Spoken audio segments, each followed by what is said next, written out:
Everyone. Xiao और जुवन मिलकर घर को हॉन्टेड हाउस बना देते हैं ताकि कस्टमर इस हाउस को पसंद ना करे और वो ना खरीदे। वैसा ही होता है जैसा उन लोगों ने प्लान किया हुआ होता है। कहीं वो लोग ब्लड का स्टेन्स लगा देते हैं और लाइट ऑफ कर क्लाइंट को डरा देते हैं। कस्टमर डरकर भाग जाता है और ये लोग अपने प्लान में सक्सेसफुल हो जाते हैं। बाद में जुवन सियाओ के घर में उसकी बनाई हुई पेंटिंग्स को देख लेती है, जिसे देखकर वो काफी वंडर कर रही होती है और वो ये सोचती है कि ये सारी पेंटिंग सियाओ ने बनाई है। वो उससे पूछती भी है। सियाओ उसे कहता है, हाँ मैं थोड़ा टैलेंटेड हूँ, मैं पेंटिंग कर लेता हूँ। आफ्टर डैट उससे एक गलती हो जाती है। वो पास की डायरी उठा लेती है जिसमें जियाओ ने कुछ पेंटिंग्स बनाकर रखी है और उसके कुछ पेजेस फटे हुए हैं। वो उससे जुड़े हुए सवाल पूछ लेती है। जियाओ भड़क जाता है क्योंकि वो उसकी मॉम की यादों से जुड़ा कोई पेंटिंग था। जियाओ गुस्सा हो जाता है और उसे अपने कमरे से जाने के लिए कह देता है। उस पर चिल्लाने का अफसोस उसे थोड़ा हो रहा होता है पर वो खुद पर कंट्रोल नहीं कर पाता। सियाओ के चिल्लाने के बाद जुवन सैड होकर अपने घर जा रही होती है। तभी जियांगलिंग उससे मिलती है और उसे एक रेस्टोरेंट में लेकर जाती है। वहाँ पर उसे वो बस इसलिए डांट रही होती है क्योंकि उन दोनों के बीच डील हुई थी कि वो उसके ग्रैंड मदर के इलाज के लिए मदद करेगी तो वो जियाओ से दूर हो जाएगी। जुवन जियांगलिंग से कहती है कि मैं और जियाओ बस एक अच्छे फ्रेंड्स हैं, हमारे बीच कुछ भी नहीं है। बातों बातों में जियांगलिंग जब जुवन के एग्जाम के बारे में पूछती है तो जुवन उसे बताती है कि उसी दिन ग्रैंड मदर की तबीयत खराब हो गई थी, इसलिए मैं एग्जाम नहीं दे पाई। जियांगलिंग फिर से वही बात दोहराती है और कहती है कि मैं तुम्हारी ग्रैंड मदर के इलाज की लिए पैसे दूंगी पर तुम्हें जियाओ से दूर रहना होगा। जुवन बेचारी कुछ कर भी नहीं सकती थी, ये काफी मजबूर है। इसकी वजह से उसे जियांगलिंग से पैसे लेने पड़े और वो ये कहती है, मैं तुम्हारे सारे लिए हुए पैसे को जरूर लौटा दूंगी। सियाओ अपने घर पर गिल्टी फील कर रहा होता है क्योंकि उसने जुवन पर कुछ ज्यादा ही गुस्सा कर दिया होता है और इधर जुवन याद करती है कि जियांगलिन ने जियाओ के वी चैट को भी डिलीट करने के लिए कहा था और सामने ही डिलीट करवा देती है। जियाओ जब सॉरी का मैसेज करता है जुवन को तब वो देखता है कि जुवन ने उसे हटा दिया है। वो काफी शॉक हो जाता है। अगले दिन जियाओ फैमिली गैदरिंग में पहुंचता है। वहाँ पर उसके ग्रैंडफादर दिखाई देते हैं। इसके ग्रैंडफादर से जियाओ उतना नहीं चिढ़ता, ये ग्रैंडफादर से अच्छे से बात करता है। ग्रैंडफादर चले जाते हैं, जियांगलिंग उसकी चापलूसी करती रहती है। तब जियाओ के डैड उससे कहते हैं कि मैंने पेंटिंग्स की एग्जीबिशन रखी है, वहाँ पर तुम्हें आना होगा। जियाओ उनके सामने शर्त रख देता है कि मैं एक ही शर्त पर आऊंगा जब आप मेरी मॉम के घर को बचा लोगे। वो वादा तो नहीं करते और कहते हैं कि मैं देखता हूँ। जुवन अपने घर पर काम कर रही होती है तभी उसे एक इंश्योरेंस की पेपर मिलती है जिसे पढ़कर उसे ये पता चलता है कि इंश्योरेंस के पैसे उसने अकेले हड़प लिए और इन लोगों को धोखा दिया। फिर वो गेमिंग जोन में जाती है जहाँ पर वो काम करती है। उसने इंटरनेट पर एक आर्टिकल पढ़ा था जहाँ पर उसे ये पता चला था कि उन लोगों की एक गैदरिंग होने वाली है। वो अब उस गैदरिंग में जाना चाहती है। उसी गेमिंग जोन में अगले दिन जब जियाओ आता है तो जियांगफेन को काफी वंडर होता है कि इन दोनों में कभी दोस्ती हो जाती है और अभी अचानक ही क्या हो गया। तब जियाओ कहता है कि उसने मुझे ब्लॉक कर दिया है। जुवन उसके करीब जाने की कोशिश भी करती है पर जियाओ उससे बात नहीं करता। अब जो जुवन है वो मेंग से सवाल करती है कि एक लड़का एक लड़की को अपने घर कब लेकर जाता है। मेंग उससे बताती है कि तुम्हें किसके घर जाना है, जियाओ के, पर तुम लोगों का तो झगड़ा हो गया। वैसे देखा जाए तो एक बॉय एक लड़की को घर तभी लेकर जाता है जब वो उसकी गर्लफ्रेंड हो। मेंग उसे आइडिया देती है कि तुम जियाओ के नजदीक कैसे जा सकती हो। वो उसे पहला आइडिया देती है कि तुम्हें उसे वापस से वीचैट पे ऐड करना होगा। जुवन जियाओ के सामने खुद जाकर उसे वीचैट पे ऐड करने के लिए कहती है पर जियाओ तो गुस्सा है, वो इग्नोर कर देता है। मेंग उससे कहती है कि तुम्हें दूसरा आइडिया देती हूँ। दूसरा आइडिया, तुम्हें उससे मिलने जाना चाहिए उसकी फेवरेट डिश को लेकर। जुवन ऐसा ही करती है पर जियाओ अभी भी उससे नाराज है और वो तो उन दोनों को भगा ही देता है। मेंग एक और आइडिया देती है कि तुम्हें उसके सामने बेचारी बनना चाहिए, शायद वो तुम्हें देखकर फिसल जाए। गेमिंग जोन में जुवन स्लीपी होने का नाटक करती है ताकि जियाओ उसके नजदीक आए पर जियाओ तब भी उसे इग्नोर कर देता है और उन लोगों का ये आइडिया भी काम नहीं करता। जियाओ की इन हरकतों से फैन परेशान हो जाता है और कहता है, क्या तुम्हें दया नहीं आती, बेचारी कितना मेहनत कर रही है तुम्हारे नजदीक आने का। जियाओ अपनी जिद पर अड़ा हुआ है और वो कहता है कि उसने ही पहले मुझे ब्लॉक किया था। इधर जियांगयान जुवन और उसकी ग्रैंड मदर से मिलने के लिए हॉस्पिटल में आता है और फिर वो जुवन को ये भी बताता है कि मेरा यूनिवर्सिटी में सिलेक्शन हो गया है। जुवन इस बात के लिए उसे कांग्रेचुलेट भी करती है।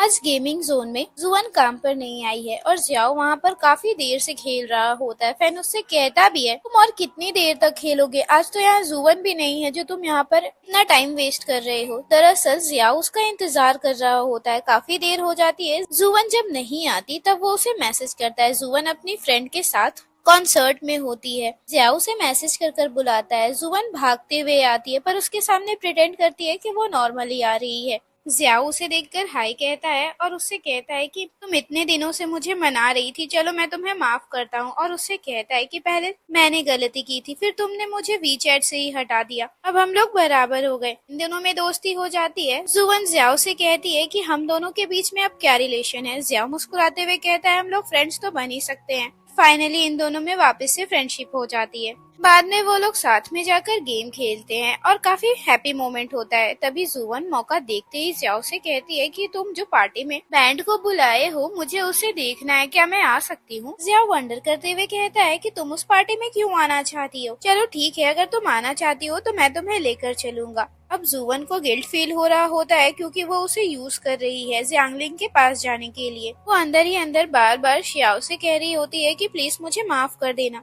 अब जियांगयान का बर्थडे होता है। वो अपने घर पर मॉम के साथ कुछ स्टडी रिलेटेड बातें करता है। तभी उसकी मॉम कहती है कि आज तुम्हारा बर्थडे है, तुम्हें अपने डैड से मिलना चाहिए और उन्हें इनवाइट करना कि हम लोग रात में एक साथ डिनर कर सके। जियांगयान अपनी मॉम के कहने पर अपने डैड से मिलने के लिए आता है और उन्हें इनवाइट करता है। उसके डैड उसे एक गिफ्ट देते हैं और कहते हैं हैप्पी बर्थडे, और साथ ही उससे कह रहे होते हैं कि मैं तुम पर प्राउड फील करता हूँ। जियांगयान काफी गुस्सा हो जाता है और कहता है कि आप मेरी फैमिली नहीं हो, अगर आप मेरे फैमिली होते तो आपने मुझे कब का अपना लिया होता। इस बात को सुनने के बाद वो भड़क जाते हैं और फिर उससे कह देते हैं कि मैं डिनर पर नहीं आ रहा क्योंकि मैं बहुत बिजी हूँ, समझे। वहाँ से चला जाता है। उन लोगों का ड्राइवर जियांगयान को छोड़ देता है। रास्ते पर जुवन उसे मिलती है और उसे कहती है चलो मेरे साथ। इधर जियाओ एक ड्रेस शॉप पे पहुंचता है। वहाँ पर वो मेजर करने लगता है जियाओ की हाइट को कि वो कितनी बड़ी है। ये सीन काफी क्यूट लग रहा होता है। वो शायद जोवन के लिए ड्रेस लेने के लिए आया हुआ है।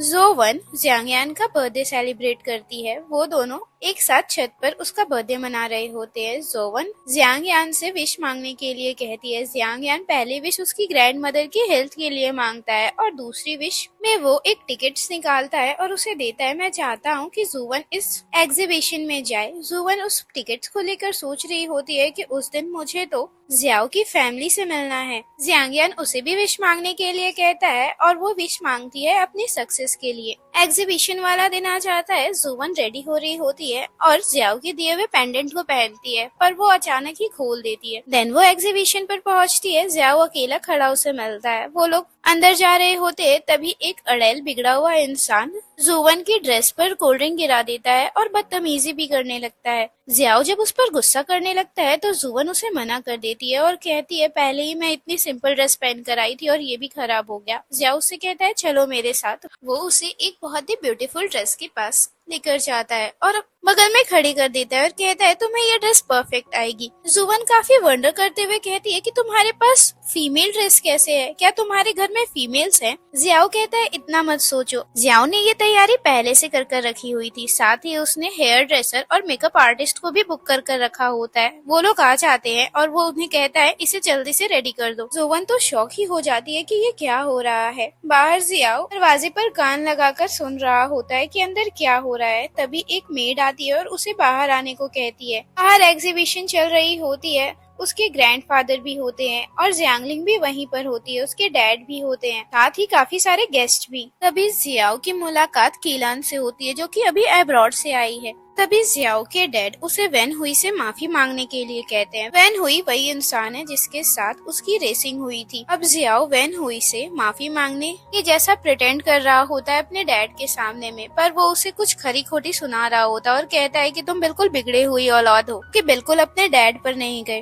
वैन हुई भी बदले में यही कहता है तब तो तुम मेरे जैसे हो, पर वो कहता है कि नहीं, तुम लोग एक जैसे नहीं, तुम अपने डैड से डरते हो पर मैं नहीं। उसके डैड को लगता है कि इन लोगों के बीच दोस्ती हो गई। वैन हुई वहाँ से चला जाता है तभी सामने से जुवन रेडी होकर आ जाती है। वो बहुत ब्यूटीफुल लग रही होती है। जियाओ उसे देखकर खो ही जाता है और वो उसे देखता ही रहता है। देन वो उसके नजदीक जाता है और कहता है यू लुक स्टनिंग। उन दोनों को साथ देखकर वहाँ के लोग बात कर रहे होते हैं कि ये लड़की कौन है, ये दोनों साथ में कितने अच्छे लग रहे हैं। जियाओ जुवन को उसी बैंड के पास लेकर जाता है और कहता है मैंने तुम्हारे लिए कुछ प्रिपेयर करवाया है। ये वही बैंड है जिसका बहाना लगाकर जुवन यहाँ तक आई है। वो लोग कुछ बजाते तब तक जियाओ उससे पूछता है तुम्हें डांस करना तो आता है ना, और कहता है अगर नहीं आता तो मैं तुम्हें सिखाऊंगा। बैंड पीछे म्यूजिक प्ले करने लगती है और जियाओ उसे स्टेप सिखाने लगता है। वो लोग साथ में डांस करने लगते हैं। धीरे धीरे गाना चलते जाता है और वो दोनों एक दूसरे में खो जाते हैं। काफी देर तक डांस करते हैं और साथ में एंजॉय भी करते हैं। वो लोग साथ में काफी प्यारे लग रहे होते हैं। जुवन तो इतनी ब्यूटीफुल लग रही होती है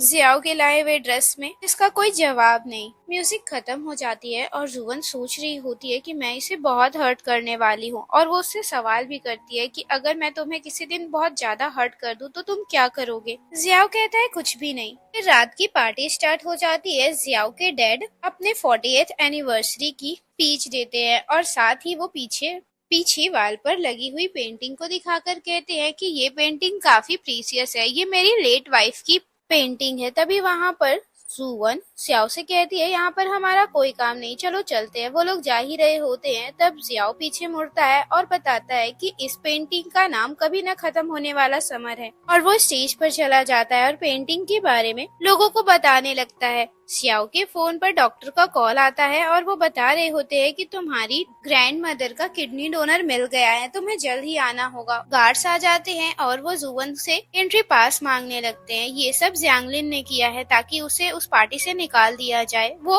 उसे देख लेती है। जियाओ अपना स्पीच देकर उतर रहा होता है। वो भागते हुए स्टेज पे चढ़ जाती है। अब जुवन वो करती है जिसका उसने प्लानिंग किया था। वो सबके सामने बताती है कि उसकी मॉम जियांगलिन है और उसकी काफी तारीफ करती है और कहती है कि वो काफी अच्छी लेडी है। सबके सामने पता चल जाता है कि जियांगलिन की बेटी जुवन है। इस बात को सुनने के बाद मानो जियाओ को तो झटका सा ही लग जाता है। वो समझ जाता है कि जुवन ने ये सब जानबूझकर किया ताकि वो अपने मॉम से मिल पाए और लोगों को बता पाए कि वो उनकी बेटी है। जियांगलिन सब लोगों के सामने नाटक करती है और स्टेज पर उसे गले लगाकर कहती है हाँ ये मेरी बहुत अच्छी बेटी है और ये टॉपर स्टूडेंट भी है। जियांगलिन धीमी आवाज में जुवन से कहती है कि हम लोगों ने सब कुछ क्लियर कर लिया था, फिर तुमने ये सब क्यों किया। जुवन बताती है कि तुमने भी तो मुझे बिट्रे किया, इंश्योरेंस के पैसे मेरे थे पर तुमने ले लिए। इधर जियांगयान जुवन का इंतजार कर रहा होता है पर जुवन वहाँ पर नहीं आती। वो काफी देर तक उसका इंतजार करता है। उसे चिंता होने लगती है तो वो ग्रैंड मदर के पास भी जाता है और जुवन के बारे में पूछता है। ग्रैंड मदर बताती है कि उसे अभी नहीं पता कि वो कहाँ है।